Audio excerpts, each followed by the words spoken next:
नमस्कार story of India को आप स्वागत कर भगवान गोटे अष्टम श्रेणी पढ़ुवा झील हठात घर कईआड़ चलीगला तार बापा माँ घरे आसी देखती तो पिलाटी रागी कर कुआडे चली जाए बापा माँ बहुत जगह खोजाखोजी पर झीटी को पाई नथिले परे जाई से थाना रे रिपोर्ट लिखाई कि आम झील कुआडे रागी घर छाड़ी चली जाइए।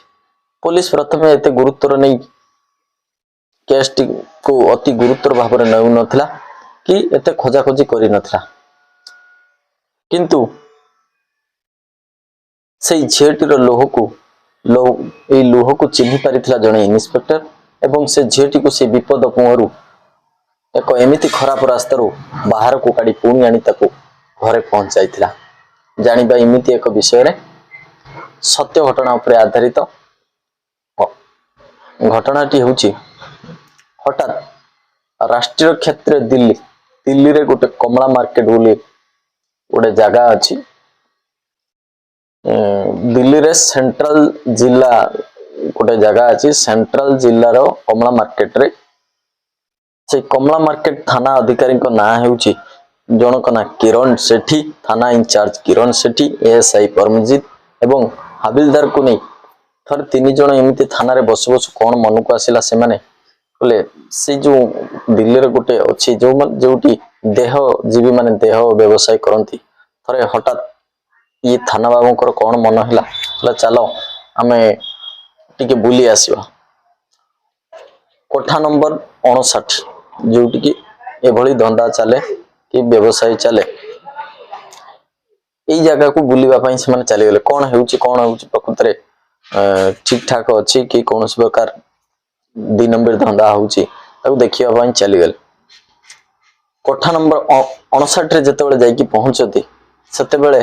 सेठी जड़े किरण देवी नाम से कोठार मालिकाणी जी की से धंदा जी की देह व्यवसायी मानक देह व्यवसाय करे से सेठी तांको जीवा पाई मना करथिला कारण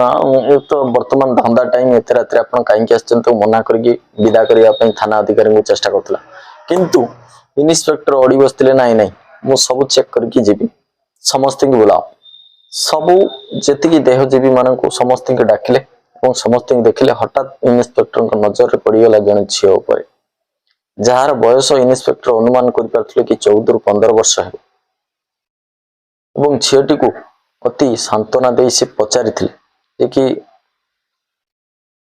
तुम सत कह तो इच्छा आसीचु कि अनिच्छा सत्य ते एठी आनिकी जबरदस्ती ते कर तार आधार कार्ड भी किरण देवी जे सी देखई जे कि डुप्लिकेट आधार कार्ड थिला 18 वर्ष रु तदूर्ध बोली दर्शी तार डुप्लिकेट आधार कार्ड बन से देह व्यवसाय रे लगई थिले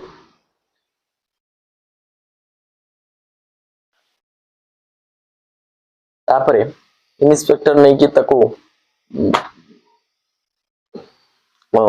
तार मेडिकल टेस्ट कले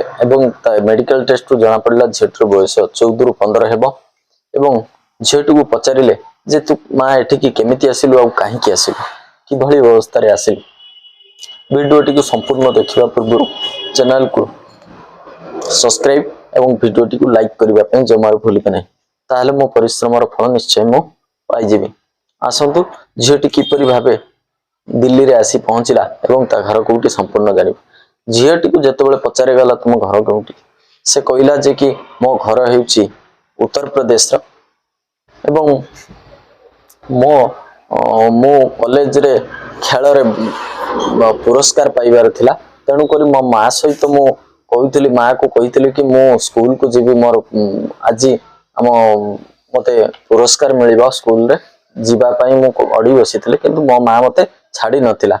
ए मो माँ सहित मोर झगड़ा हेबारु मु से दिन बापा माँ जेतेबेले काम को बाहरी जाइथिले मु लुचि करी घरु पळी आस्थिले एवं ट्रेन ले आसी बसी जाइथिले तापरे परे मु ट्रेन ले कुआडे आसिली मु जानि नथिली किंतु ट्रेन ले जने देखा हिथिला मो सहित को जने व्यक्ति देखा हिथिले जे कि खाद्य रे किछि निशा देई करी मते से मो सहित 2 ରୁ 3 दिन शारीरिक संबंध बनई तापरे आनी कोठारे एठी बिक्री कर देइथिले एवं एठी मते कोनोसी प्रकार इंजेक्शन देई ମୋ ସହିତ ବାରମ୍ବାର ପ୍ରତିଦିନ ରେପ୍ କରୁଥିଲେ ଏବଂ ଜବରଦସ୍ତି କୋଠାରେ ଯେଉଁଭଳି ଦେହ ବ୍ୟବସାୟ କରିବା ପାଇଁ ନିଶା ଇଞ୍ଜେକ୍ସନ ସହ ଏମିତି ମାଡ଼ ଗାଳି ଝିଅଟିକୁ ମଜବୁରି କରାହେଉଥିଲା ଯେ କି ଦେହ ବ୍ୟବସାୟ କରିବା ପାଇଁ, ଯେଉଁଥିପାଇଁ ଝିଅଟି ଡରି ସେ ସେଠି ରହିଯାଇଥିଲା। ଏବଂ ଏଇ ଘଟଣାର ଝିଅଟି ଘର ଛାଡ଼ିବାର 15ରୁ 20 ଦିନ ଭିତରେ ପୋଲିସ ତାକୁ ସେଠୁ ଉଦ୍ଧାର କରିଥିଲା ଏବଂ ତା ବାପା ମାଙ୍କ ପାଖରେ ନେଇ ସଠିକ ଭାବରେ ପହଞ୍ଚାଇ ଦେଇଥିଲା। ଭିଡ଼ିଓଟି କେମିତି ଲାଗିଲା ନିଶ୍ଚୟ କମେଣ୍ଟରେ ଜଣାଇବେ। ରହୁଛି, ନମସ୍କାର।